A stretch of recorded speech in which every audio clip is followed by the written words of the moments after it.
السلام علیکم ورحمۃ اللہ وبرکاتہ۔ امید کرتی ہوں کہ آپ ایمان، صحت اور تقوی کی بہترین حالت میں ہوں گے۔ اللہ تعالیٰ آپ کو اپنے حفظ ایمان میں رکھیں، آمین ثم آمین۔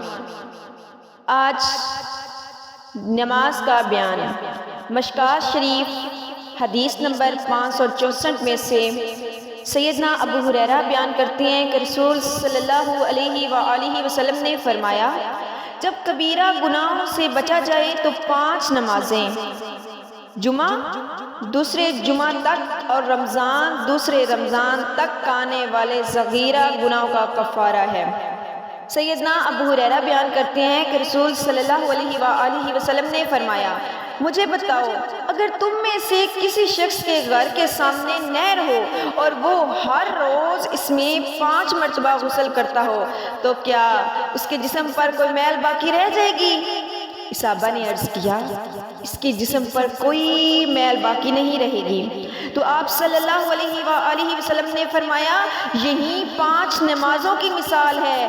اللہ ان کے ذریعے خطائیں مٹا دیتا ہے، اللہ ان کے ذریعے گناہ مٹا دیتا ہے۔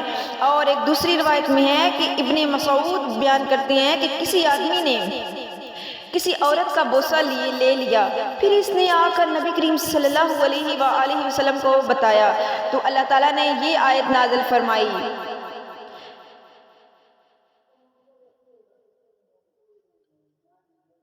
دن کے دونوں اطراف اور رات کی چند ساعتوں میں نماز پڑھا کر یقیناً نیکیاں برائیوں کو دور کر دیتی ہیں۔ اس آدمی نے عرض کیا، اللہ کے رسول، یہ میرے لیے خاص ہے؟ آپ صلی اللہ علیہ وآلہ وسلم نے فرمایا، میری ساری امت کے لیے ہے۔ اور ایک اور روایت میں ہے کہ جس نے میری امت میں سے جس پر عمل کیا، یعنی ہر نماز، روزہ، زکوٰۃ، حج پر عمل کیا تو اللہ تعالیٰ اس کے گناہوں اور خطاؤں کو معاف فرما دے گا۔ سیدنا انس رضی اللہ تعالیٰ عنہ بیان کرتے ہیں کہ ایک آدمی آیا، اس نے عرض کیا، اللہ کے رسول، میں معجب حد تک عمل کر بیٹھا ہوں، لہٰذا آپ مجھ پر حد قائم فرمائیں۔ راوی بیان کرتے ہیں کہ آپ صلی اللہ علیہ وآلہ وسلم نے اس سے اس عمل کے متعلق کچھ دریافت نہ کیا۔ اتنے میں نماز کا وقت ہو گیا تو اس نے رسول صلی اللہ علیہ وآلہ وسلم کے ساتھ نماز پڑھی۔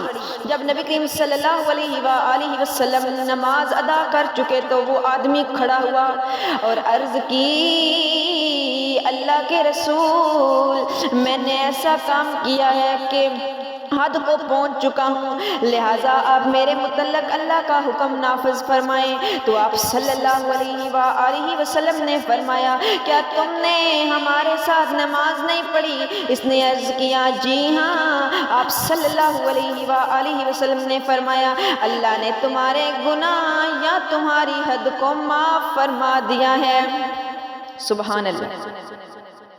ابن مسعود بیان کرتے ہیں، میں نے نبی کریم صلی اللہ علیہ وآلہ وسلم سے دریافت کیا، اللہ کو کون سا عمل سب سے زیادہ محبوب ہے؟ تو آپ صلی اللہ علیہ وآلہ وسلم نے فرمایا، وقت پر نماز ادا کرنا۔ میں نے عرض کیا، پھر کون سا؟ آپ صلی اللہ علیہ وآلہ وسلم نے فرمایا، والدین سے اچھا سلوک کرنا۔ میں نے عرض کیا، پھر کون سا؟ آپ صلی اللہ علیہ وآلہ وسلم نے فرمایا، اللہ کی راہ میں جہاد کرنا۔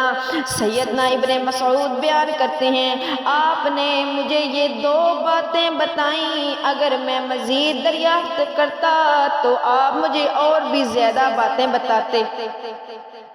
سیدنا جابر رضی اللہ تعالیٰ عنہ بیان کرتے ہیں، نبی کریم صلی اللہ علیہ وآلہ وسلم نے فرمایا، مومن بندے اور کفر کے درمیان فرق نماز کرتی ہے، یعنی نماز کرتی ہے۔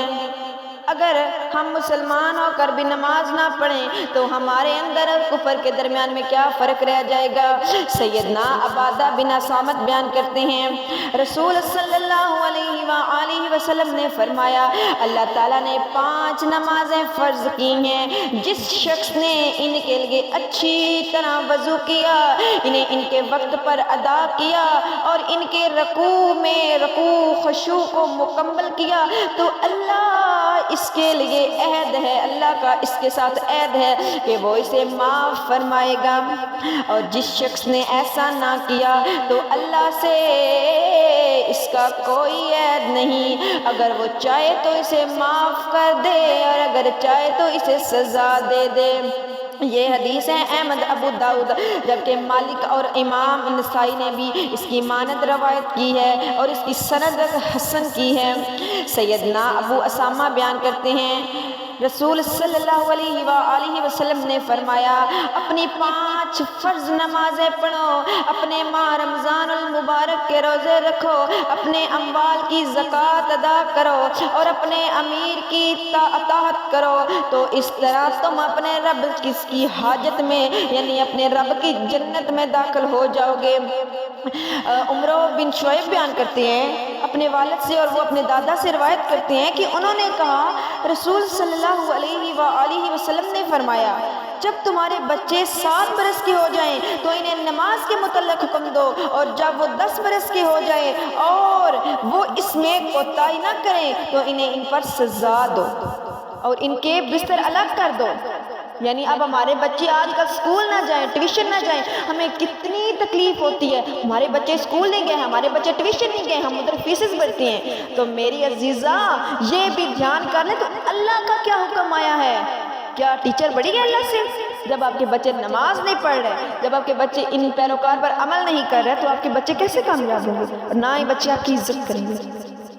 امید ہے کہ اللہ تعالیٰ ہم سب کو نماز پڑھنے کی توفیق عطا فرمائے، آمین۔ وما علینا الا البلاغ المبین۔ اگر ہماری ملاقات نیکسٹ ویڈیو میں ہوگی، اگر آپ ہمارے چینل پر نیو ہیں تو میرے چینل کو سبسکرائب اور بیل آئیکن کرنا مت بھولیے گا، لائک اور شیئر بھی ضرور کیجیے گا۔ جزاک اللہ، بہت بہت شکریہ۔ السلام علیکم ورحمۃ اللہ وبرکاتہ۔